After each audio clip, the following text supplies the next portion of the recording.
I'm in Oshkosh, like a lot of you are, and isn't it wonderful to have the sun? And in my case, it means that I can get out there and walk a little bit because the sidewalks in my area are nice and clean, and it gives me a nice way to start my morning and just let the thoughts flow through my brain what the next couple of hours are going to be like. So I'm really glad for the sunshine.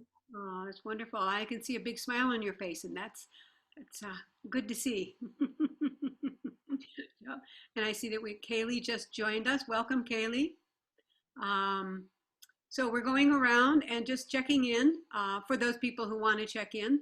And those of you who might want to share, since this would be Kaylee's first time joining us, for those of you who want to share what brings you here today or why you practice, that could be helpful. So, and also a way to help Kaylee feel welcome.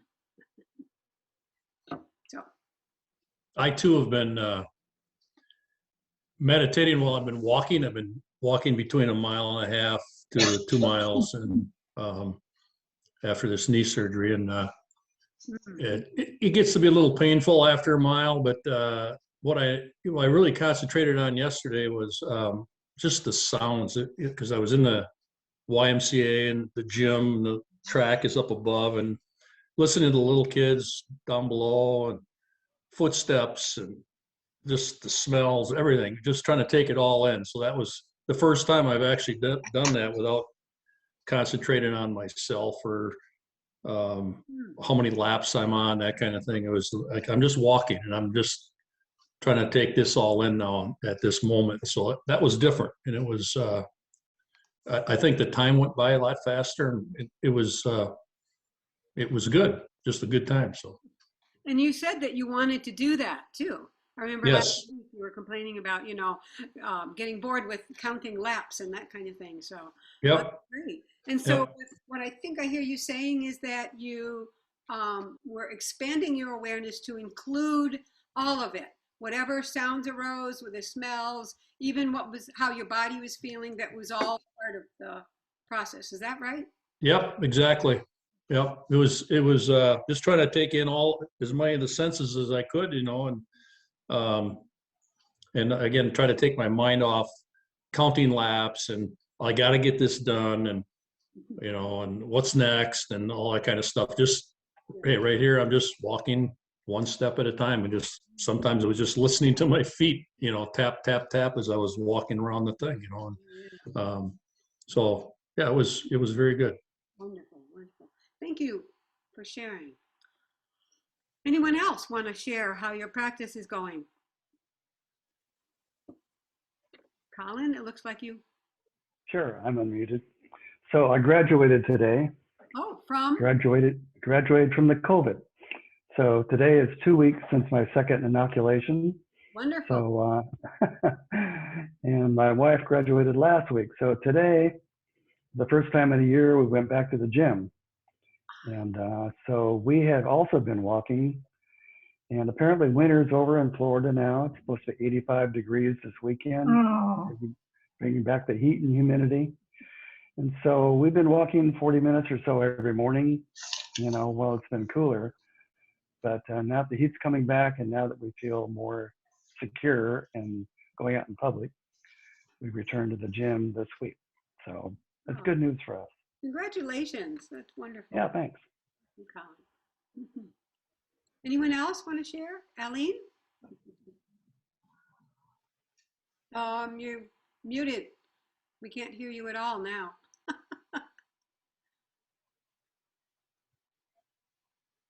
Still not, no. No. Maybe not use the headphones.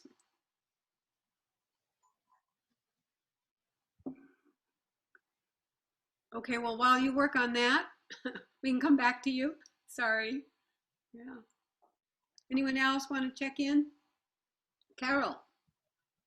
Well, Donna, you asked if I wanted to say anything about the 111-day meditation. Yeah.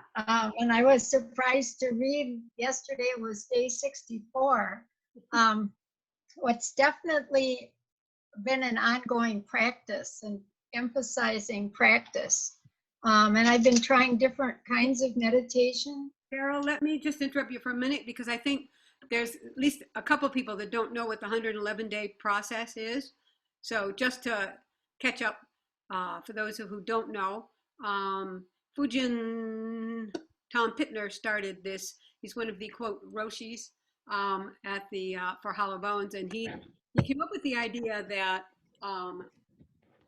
one person who would sort of be the mentor and help people to learn to meditate or deepen their practice.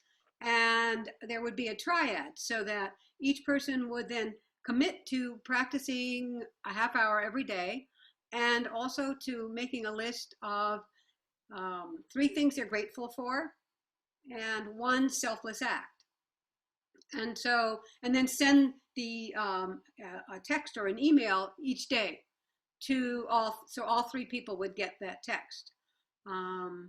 So anyway, I asked Carol if she would share with everybody just after practicing meditation for a half hour every day for the last 64 days, has it made a difference in your life? So. Well, it's definitely been a discipline working it into each day. Before we started this, I was more hit and miss, although I tried to meditate at least a few minutes every day. But the checking in makes me accountable. And also finding, I was keeping track of things to be grateful for before this started, but this was in different categories of gratitude. And I think it's probably promoting a more positive attitude in me, a more positive viewpoint about things, looking for positives rather than, dwelling on negative things. I think that's about it. So having to look for positive things has actually made a difference in the fact that you just see more positive things is what I think I hear you saying, right? Yeah. Yeah. Right. And that is what Fujin says, that especially when we first start practicing meditation, what's going to show up is all the stuff we didn't want to look at. So then, that can bring a lot of negative feelings. Therefore, if we're practicing, and I think this really brilliant idea, if we're practicing looking for something that we're grateful for in our lives, in our relationships, and in the world, again, as Carol said, it's you're looking for positive things, and you're actually practicing gladdening the mind is what you're doing. So that's wonderful. Thank you, Carol. It looks like Aline is maybe ready now. I don't know. Can you hear me? Yep. Okay. So welcome, Kaylee, first of all. And so my focus has been on my chakras,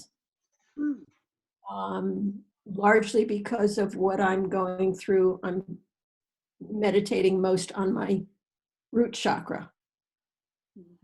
Okay. And between that and tapping, I find that that's the best way for me to meditate. That I can't be a quiet, sit on the pillow meditator. I suppose I could be, but that doesn't really work for me. So my choice is to be more active in my meditations. So using the tapping is more physical for you. Yes. Just like Dennis is using walking. Yep. To practice. Yep. So that's great. Great. Thank you. Thank you, Eileen. Yeah. Okay. Anybody else want to check in? Okay. Yes, Maureen. I'm Maureen. Welcome, Kaylee. I live in Oshkosh. And this week I've been going through some of my mom's journals. And she's still alive. She's 99. And she said we could do that. Most of them are just facts, what happened each day, things like that. But she's been doing that for many years. And I come across one that was a little more serious, and it was on forgiveness. I know we're not talking about that today, but it's just has really touched me. And And she had a clipping in there that said, um, you forgive the other person not for them, but you forgive that person for you.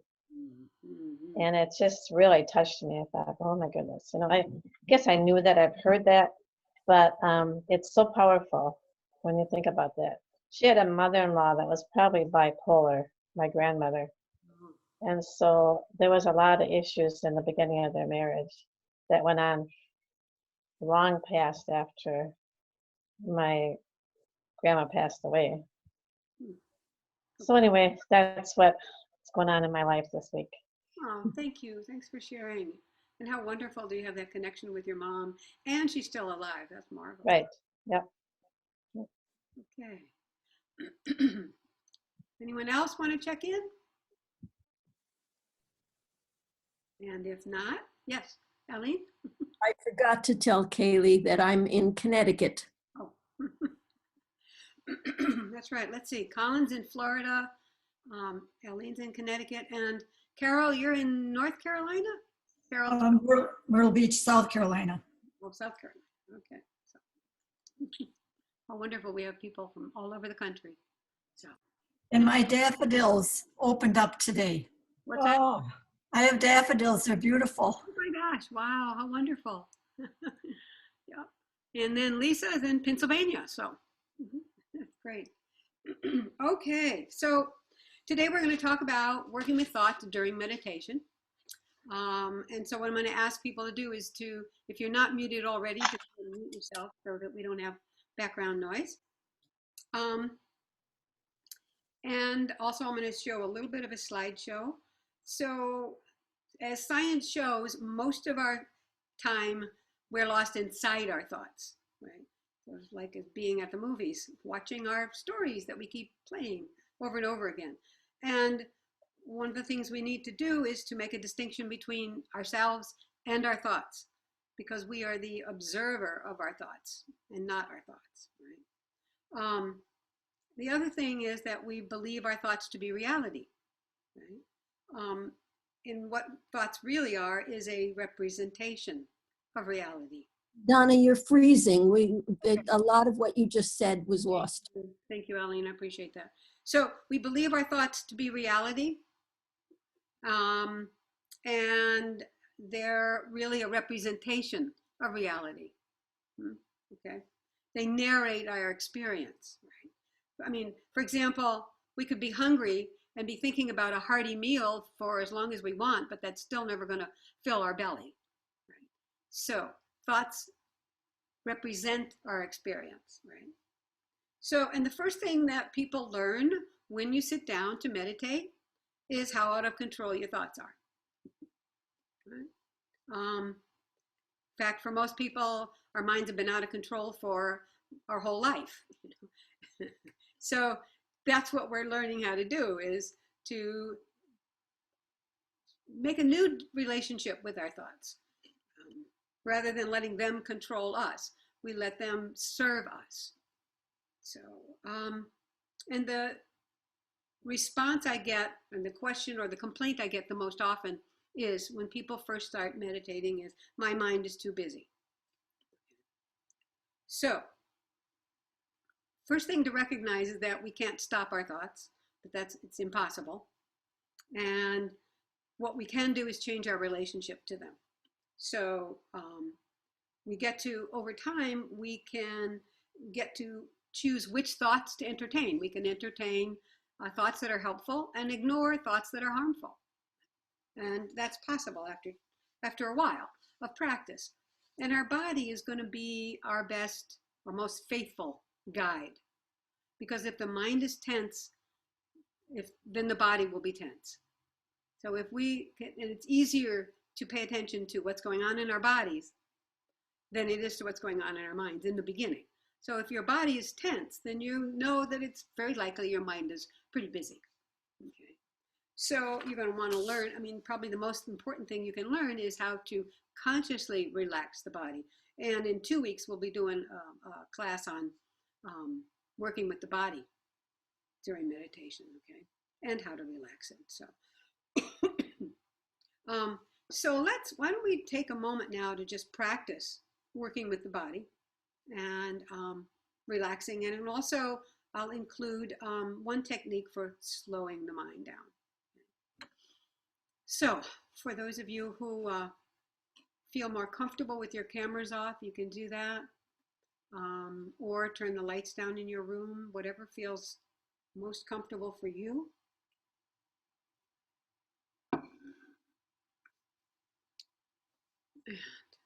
I'll start by ringing the bell. And see if you can follow that sound into silence.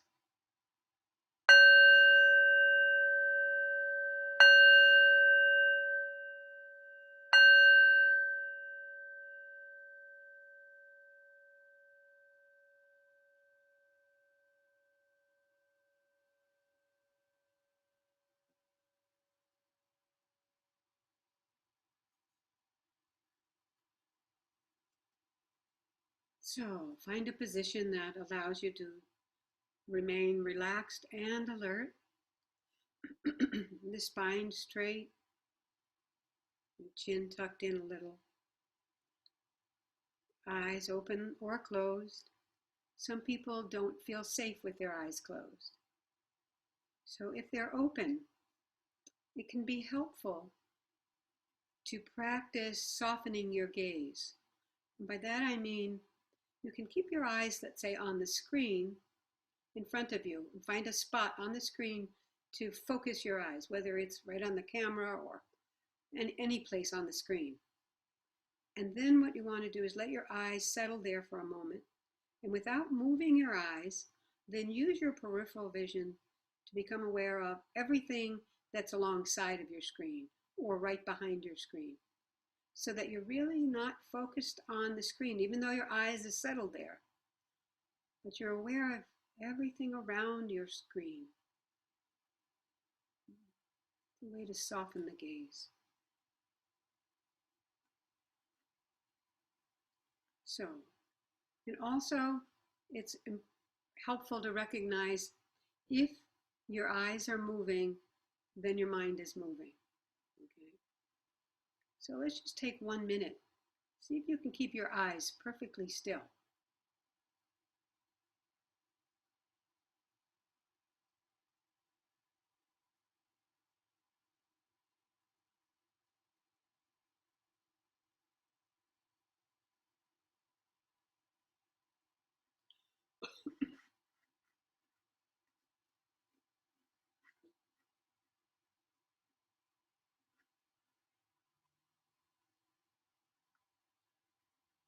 And it helps the tongue to relax.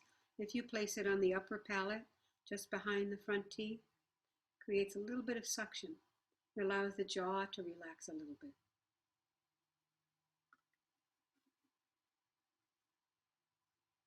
And when the tongue is moving, the mind is thinking in words. So see if you can relax the tongue all the way down to its root.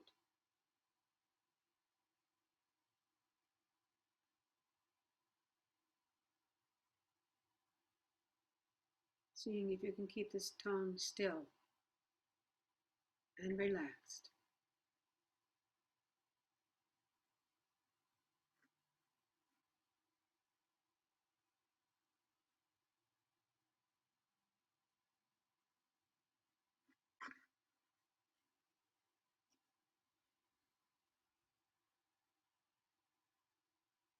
Allow your brow to widen.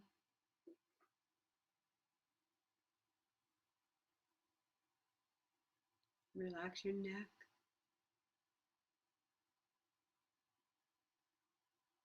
And the throat. Allowing the shoulders to drop down and back.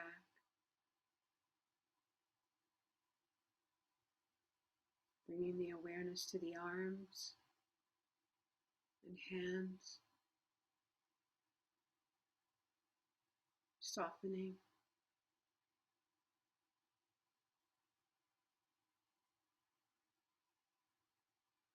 Bringing awareness to the torso. Allowing the belly to soften.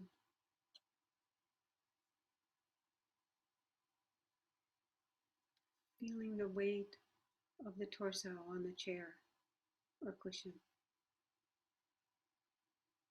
Feeling the support under you.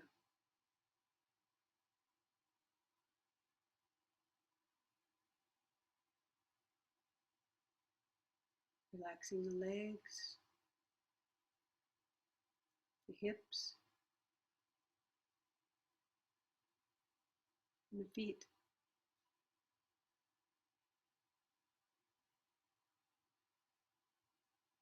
And then scanning the body, noticing any areas of tension, and inviting them to release.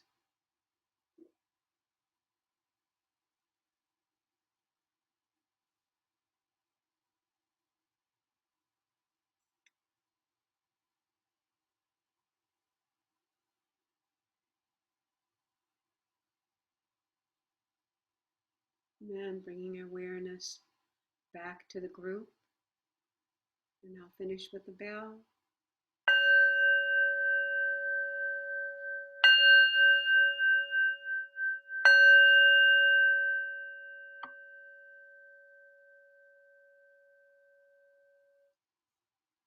So that was just a little taste of relaxing the body. And we'll talk more about that in another class. So far what we've learned is that body awareness and conscious relaxation are foundational. And if you're not feeling good about your body, then you know that's where your work has to be. So I always like to think about how even these wonderful famous models still consider themselves either too short, too tall, their eyebrows too thick, their lips too thin. I mean, yeah, it doesn't matter how beautiful a person is. They still can find fault. So, and that's how powerful our thoughts are. Aline? One of the things you said early on was something about the brows, separating the brows. Allowing your forehead to widen, or the brow to widen. So in other words, if you're frowning, right, then you're thinking. And a lot of people will frown when they're thinking or trying to figure something out. Mm-hmm. So to allow your brow to sort of widen and expand. Yeah. Okay. Okay. I didn't really know what that meant, so thank you. Pardon me? I said I really didn't know what that meant. Thank you. Yeah, thank you for asking. There may be other people that don't know either. So, yeah. Forehead. I'll use the word forehead in the future. So thank you. Okay, so our thoughts are really powerful. They tell us what to do, how to act, what not to do, and they also control our mood. Right? So just try a little experiment that I learned from Tara Brach. Okay, just if you feel comfortable, close your eyes for just a moment and think of the word trouble. And just keep repeating the word trouble in your mind. And notice how that affects your body.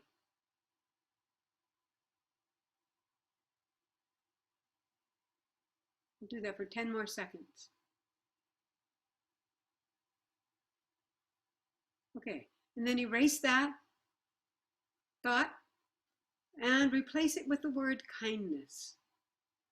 Just repeat kindness in your mind. And notice how that affects your body.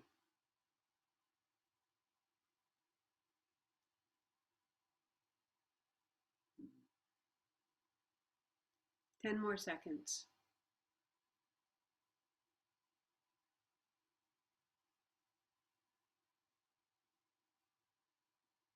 Okay, so anybody want to share if you could notice a difference in your body at all?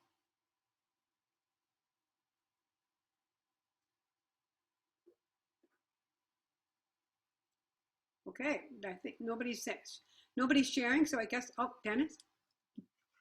You're muted. Yeah, I know. As soon as I said trouble,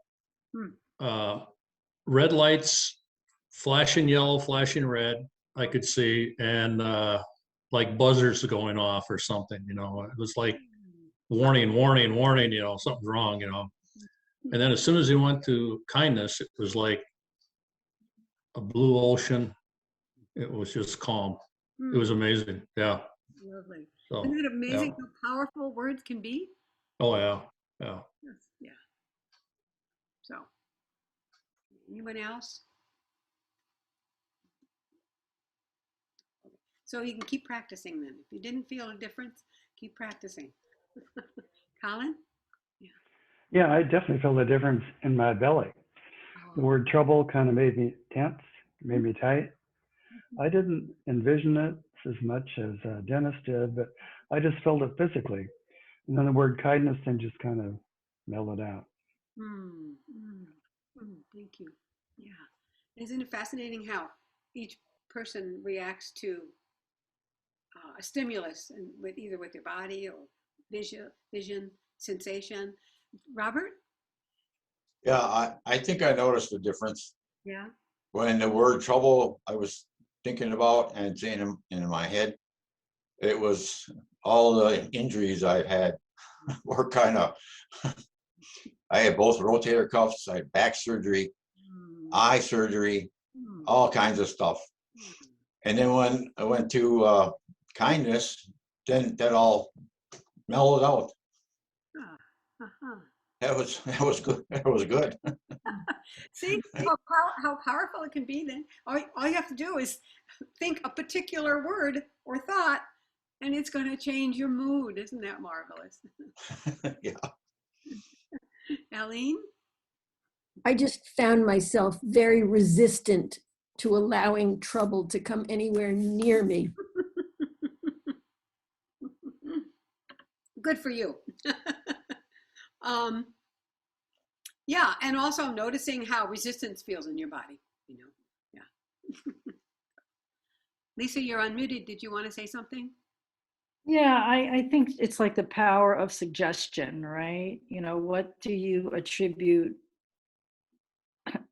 trouble to? You know, and we've all encountered it, so it's there, and it, you know, it's going to surface. And then maybe even suggesting to yourself, oh, kindness, okay, you know, what is it? You know, what does it feel like? What, you know, I want it to feel kind. And then it does. So, you know, your mind is just, yeah, so powerful. Yeah. Yeah. Sometimes when I sit down to meditate, I think I get to, my mind is a tool, I get to play with it. Like, isn't this fun? Just give it a word and look at what it does to my body or my thoughts. The rest of my thoughts is like, what fun. Yeah. So, okay. Page 3. So, oh yeah, a quote by Mark Twain, which I think is wonderful. Some of the worst things in my mind never happened. Or some of the worst things in my life never happened. Yeah, that's it. Never happened.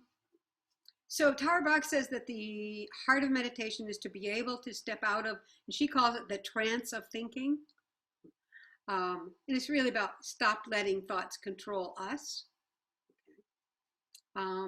So, and there are 3 reasons why it's hard to step out of being controlled by our thoughts. One is habit. And I'm going to quote Richie Davidson because the negativity bias is one of the ways that keeps us in that habit, that we all have that negativity bias. And Richie Davidson gave me a new perspective on it the other day. So it's, Richie Davidson's a neuroscientist, by the way. He says, quote, evolution has nothing to gain from you gazing up at the night sky and feeling awe. Remembering when you saw a rattlesnake, however, matters. That's why the brain evolved to focus on things that can harm or stress us out. Okay. It replays threats over and over again so you don't forget them. And that's good if you're in the wild, but these days most of us aren't threatened by things that will eat us. So that idea that the mind keeps replaying threats over and over again, that's what for thousands of years our minds have been evolved to do, to keep us out of harm's way. So that's why it's so important to pay attention to our thoughts, because that's why we ruminate. And if I can remember the quote right, Buddha said, "No enemy can ever harm you as much as your unguarded thoughts." So we guard our thoughts. That's what the practice is guarding the thoughts. Right? So the second thing, the second reason is that unprocessed memories and experiences come up, and they're going to keep wanting our attention, and they're going to trigger thinking. So that's why it's important to, first off, I think practicing concentration, and then you're learning how to strengthen your mind to be able to put it where you want, so that you can titrate whatever is coming up. You can kind of dip into it a little bit if it feels really uncomfortable, and then you can step back out, and you can step in to learn from it and then step back out. So that's why we practice concentration. That's why most meditation teachers will tell you, find an anchor, like pay attention to your breath and keep bringing your mind back to it when it wanders, because that will build your concentration muscle and your ability to place your mind where you want it, and also to work with whatever's coming up while you're meditating. Okay. And the third thing is that it's disorienting. Because of our habit of being lost in thought, our quiet mind will loosen us from our sense of self. Okay. And what it does is it shows us that we're a process rather than a solid entity. Right? Just told me that my internet connection is unstable. So did everybody hear everything that I just said now? No. Darn. Okay. Well, I think what I'm going to do is I'm going to read a quote by Tara Brach about, and if I do not, if it breaks up, please let me know, interrupt me, okay? Because she puts it so well. As the mind gets quiet, that storyline that kept telling us who we were and where we're going starts to quiet down. Okay. And that can be ultimately liberating, but on the way, disorienting. So there's a part of us that wants to keep reestablishing, reincarnating our sense of self. And holding on to it gives us a sense of where we are in time and what we're up to. And we get alarmed when that sense of self doesn't seem so available. Did everybody get that? Carol? Would you repeat that quote again, please, Donna? I got it, but I didn't get it. I mean, Yeah, it's a lot. Okay, so as the mind quiets down, the storyline that keeps telling us who we are, okay, and where we're going, that starts to quiet down also. And that can ultimately be liberating, but on the way, disorienting. So there's a part of us that wants to keep reestablishing and reincarnating our sense of self. And holding on to it gives us a sense of where we are in time and what we're up to. And we get alarmed if that sense of self doesn't seem so available. That's unquote by Tara Brach, who's a psychologist and probably the most famous meditation teacher in the West. Okay. In fact, she's also teaching meditation to the House of Representatives. So she's been around for quite a while. So anyway, okay, so while we're on this, the sense of self and recognizing our sense of self is a process rather than a solid permanent entity. So we're going to talk a little bit more about that. So, and I'll just quote, Richie Davidson describes who's a neuroscientist. A sense of self. Cognitive science tells us that our sense of self emerges as a property of the many neural subsystems that thread together, among other streams, our memories, our perceptions, our emotions, and our thoughts. That's our sense of self. And there's a neural correlate to that. Okay. That neural correlate, by the way, is called the default mode network. And just as an aside, if you want to learn how to quiet down your mind, His research has shown that that during mindfulness, that default mode network quiets down, that sense of self quiets down, and also during loving kindness meditation. So, yeah. So that's another good reason to practice it. So where do thoughts come from? And where do they go? Isn't that a good question to ask? And Rupert Spira, I think, does a beautiful job with this. He actually has, you can go on YouTube, and the title of the lecture is Where Do Thoughts Come From? Okay. And I'm going to quote him. So in the name, the name I, or the thought I am, is like a lighthouse to a sailor on a stormy night. It indicates the place of peace, the place of safety. So the thought I or I am indicates to you where to go to find your being. And it's innate peace, because our being is innately peaceful. Before our being is colored by experience. I'll repeat that. Our being is innately peaceful before it's colored by experience. So that's important to keep in mind. Its nature is just peace. When we say, I am depressed, I am lonely, I am sad, I am agitated, I am fearful, I am guilty, I am confused. In all of these experiences, I am is present there. Okay. And the reason why we say, I am depressed, I am confused, that's the reason why we say it. But in all of these experiences, we tend to emphasize the depression, the confusion, the loneliness, the sorrow, the excitement, etc. As a result, we neglect to overlook the presence of our own being. I'm going to read through that one again because I think it's powerful. But first, I have a little slideshow for you. So, let's see. There it is. Share. And this is my favorite. I'm going to slow this down. I love this.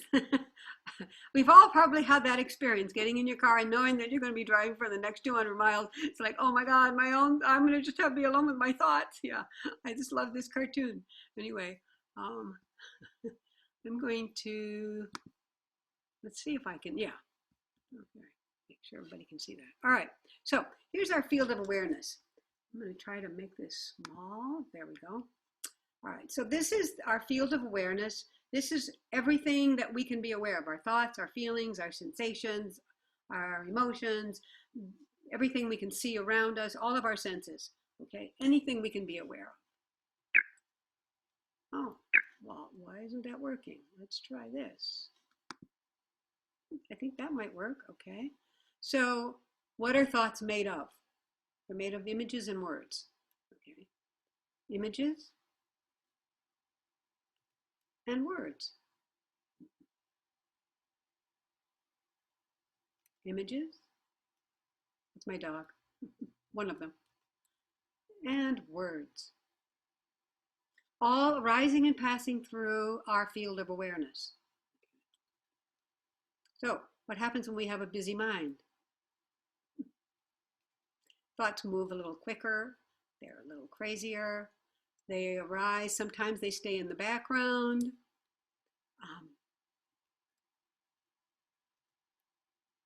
And also they're made up of words, lots of stories that we tell ourselves.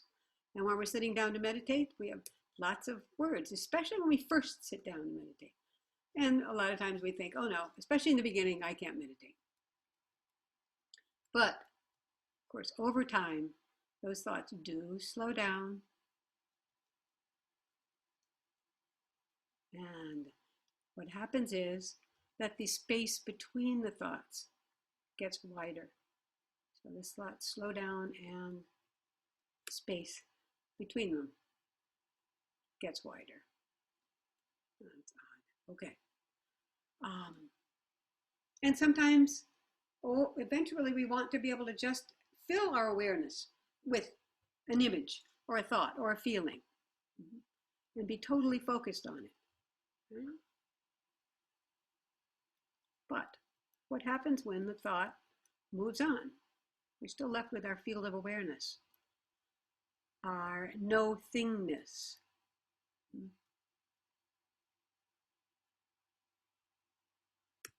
Awareness.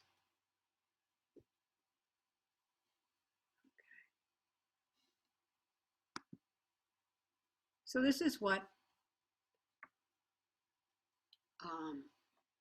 Rupert Spira is talking about. That sense of I am, that if we identify with our awareness, okay, then we're not overwhelmed by what comes up in our awareness. Right? The thoughts arise and pass away. They become like little clouds, fluffy clouds, and they can pass away. We don't have to hang on to them.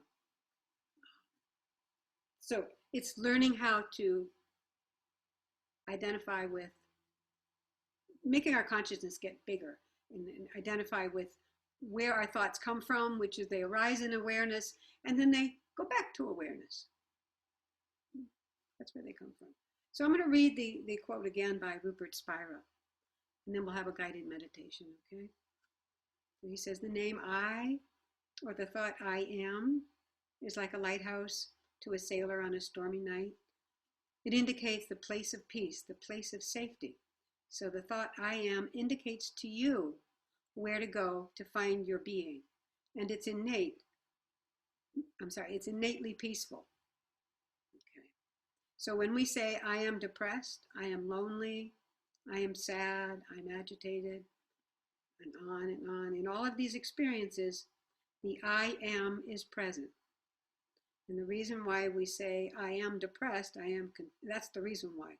Anyway, but in all of these experiences, we tend to emphasize the depression, the confusion, the loneliness, the sorrow. As a result, we neglect or overlook the presence of our own being. So if we can, that's why, in fact, you probably heard me say this to Paul this morning, Lisa. If we can say anger is arising, as opposed to I am angry, now we can separate from it. Because if we say I'm angry, then that's who you are. If we say I'm sad, that's who you are. But if we say sadness is arising, that we're so much bigger than those emotions, than those thoughts. So that's the practice. That's the practice. And if we have time, I'll talk a little bit more about the stickiness of thought. But I'd like for us to have a guided meditation on recognizing and changing our relationship to thought, okay? So let me see if I can find it. There we go. As Holly requested last week, that we have a short version of the Leaves on a Stream. And then what we'll do is a practice of shifting from doing to being, okay? Okay, I'm going to start again with the bell.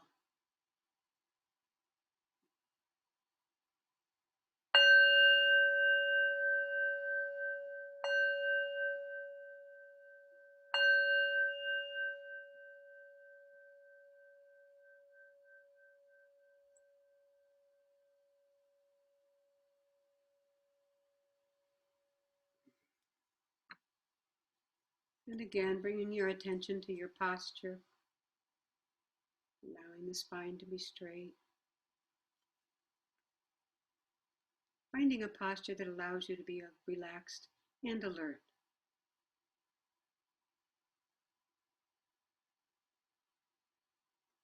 And bring the attention to the breath.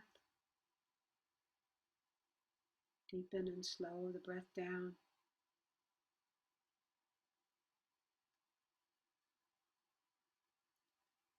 The National Institutes of Health has put out that of all the studies, that if we practice rhythmic breathing, that would be 5 to the count of 5 as you inhale, and then the count of 5 as you exhale. If we practice that rhythmic breathing, that's supposed to be the practice that relaxes us most. So you might want to try that for a moment.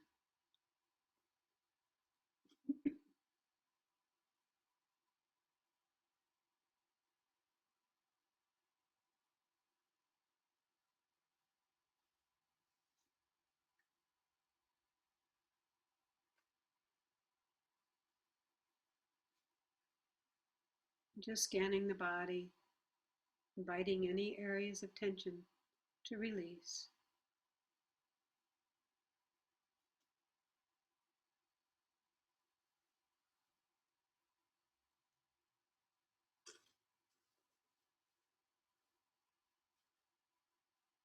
And now, picture in your mind's eye a beautiful field.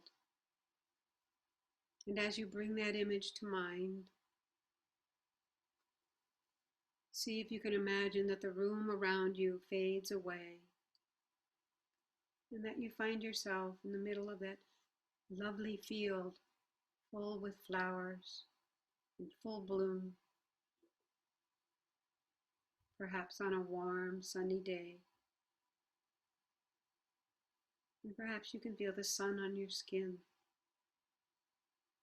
maybe feel a little breeze in the air.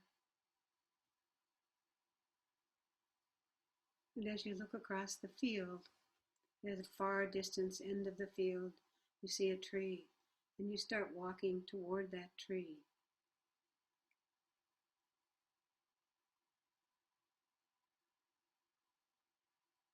And with each step, you become more and more present with where you are.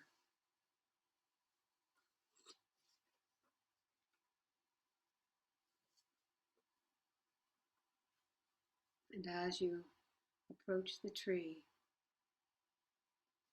you notice that it's on the edge of a creek bed. So you decide to take a seat next to that creek bed, and you place your hands down on the ground, and you can feel the coolness of the earth against your hands. And you make your way to that seated position.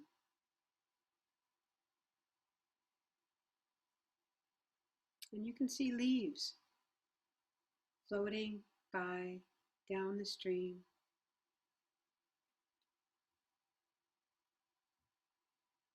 And even hear the sound of the water.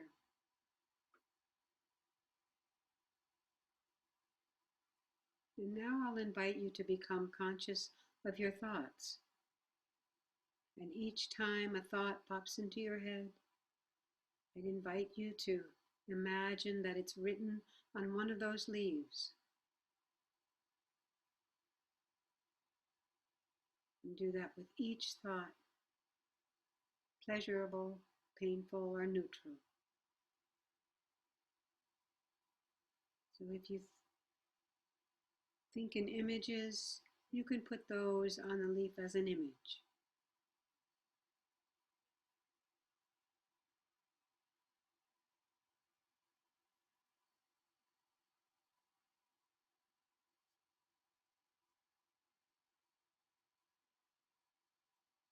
So the goal here is to stay beside the stream and allow the leaves on the stream to keep flowing.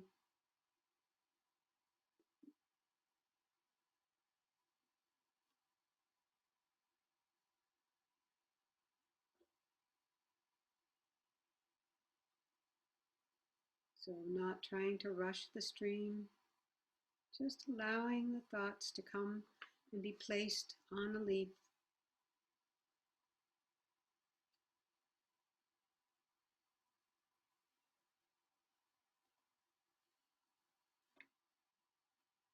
And if a leaf gets stuck, allowing it to hang around until it's ready to float on by. If the thought comes up again, just watch it float by another time.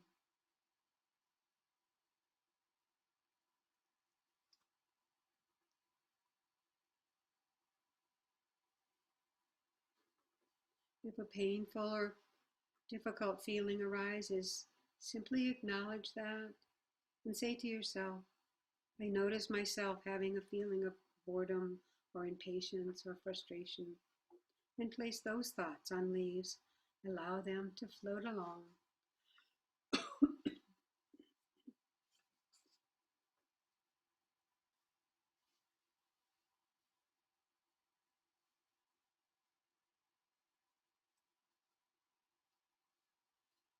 And when your mind wanders, and you notice that, You simply can notice that the mind has left and bring it back gently and kindly. And even put the thought, oh, my mind wandered and I'm back now. And put that on a leaf.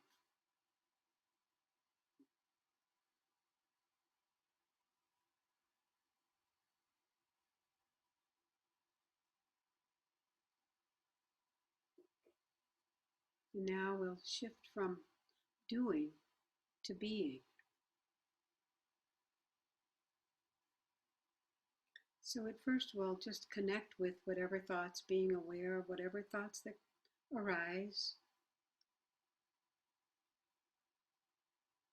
And what I'd like you to do is practice just bringing your awareness or thinking about your feet without looking at them. Being aware of what thoughts come to mind when you think about your feet. Perhaps there are judgments about your feet, how much you like them, how much you dislike them. Perhaps there are thoughts about how you'd like them to be different.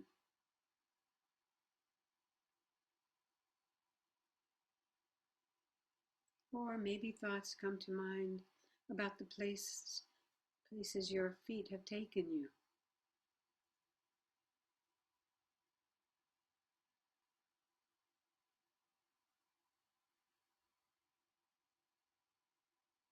No need to control your thoughts in any way. Just let thinking unfold naturally, taking your time, taking a few minutes to simply let the thoughts arise.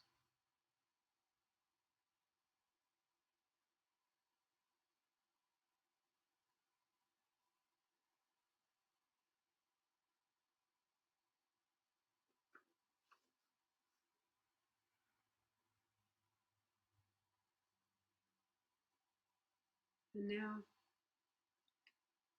let's shift into being, shifting mental gears.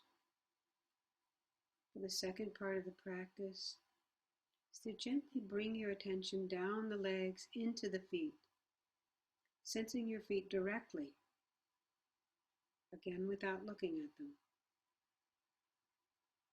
Allowing your awareness to sink into your feet and fill them from the inside to the outside. From the bones right out to the surface of the skin. Perhaps sensing the many small bones within the feet. Maybe feeling the sensations of touch on the skin.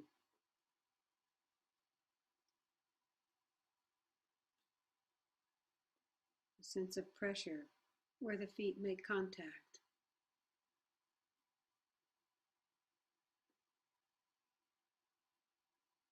Perhaps exploring with your awareness the boundary between the feet on the and the floor or whatever they're touching. Perhaps the shoes.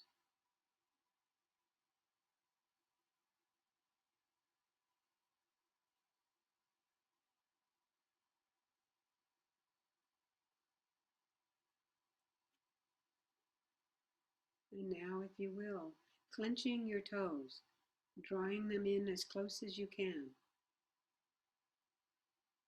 Being aware of the sensations in the toes, the soles, and the body of each foot.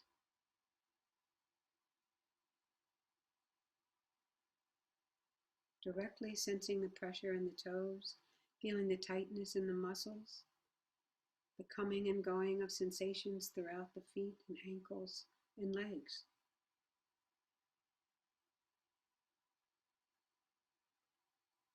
And now just relaxing the toes.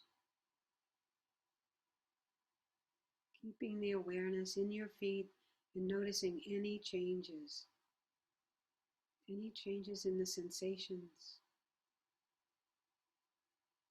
as they relax.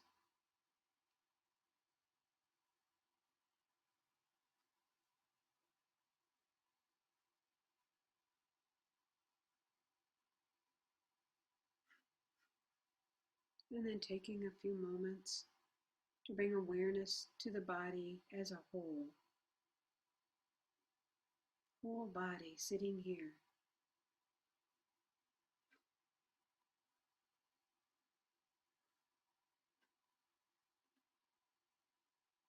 So as you start your walk back across the field, perhaps bring your attention to your breath, taking a few deep breaths. And if your eyes were closed, you can slowly open them, bringing your awareness back to where your body is now, sitting in the chair, and bringing your attention back into the group. And I'll finish with the bell.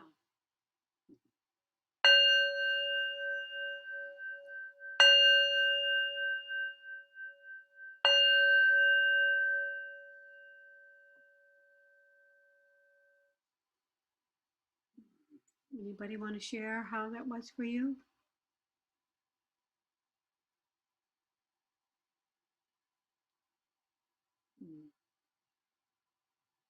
Were you able to get a sense of the difference between being and doing?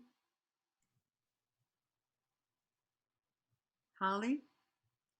I felt any part of the body, I'm just so blessed that I can use my feet, and they've taken me places, and they don't hurt, and they're on the floor, and So you were blessed, yeah. appreciating, Yep. feeling grateful for the body, yeah. Mhm. Okay, an emotion. Anyone else want to share?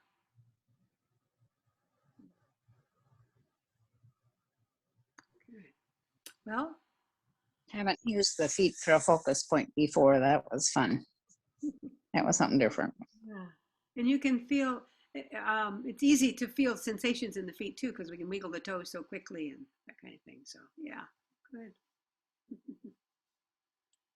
Okay, so this week you may want to consider as you practice the difference between and what it feels like to just be, and maybe using that idea of Rupert Spira of just saying I am, and then recognizing the difference between I am and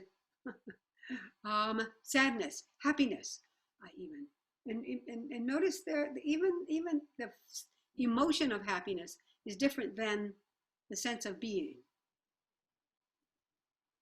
Something to play with. Okay. Any questions?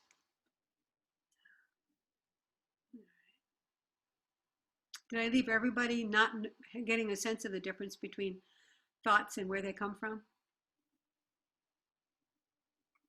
Elaine, you're shaking your head. Well, I'm reminded of how my husband used to watch me start a painting or a drawing or a wood burning. And he would watch as the piece would evolve. And he would say, where do your thoughts come from? Where does this creativity come from? Mm-hmm. And I would tell him, I don't know. That's good too. I don't know is a good answer. Because you can sit with not knowing. I can sit with not knowing. Yeah. Mm-hmm. Okay, well, it is the top of the hour, so it looks like we're finished for today. I hope I see you all again next week and you all get to practice every day. And if you have any questions or any comments, you can feel free to contact me through email or even on YouTube, because I'll be putting this up on YouTube too later. So, okay. Thank you all. Namaste. Thank you. Thank you, Donna. Okay. Thank you, Donna. Donna, Donna, Yeah. Donna, how do you get to your YouTube stuff? What do you put in? Just Google my name, Donna Janice YouTube. Okay. Okay? All right. Yeah. Okay. Great. Thanks. Okay. Thank you. Hi, Donna. Thank you. Bye-bye. Bye-bye. Bye.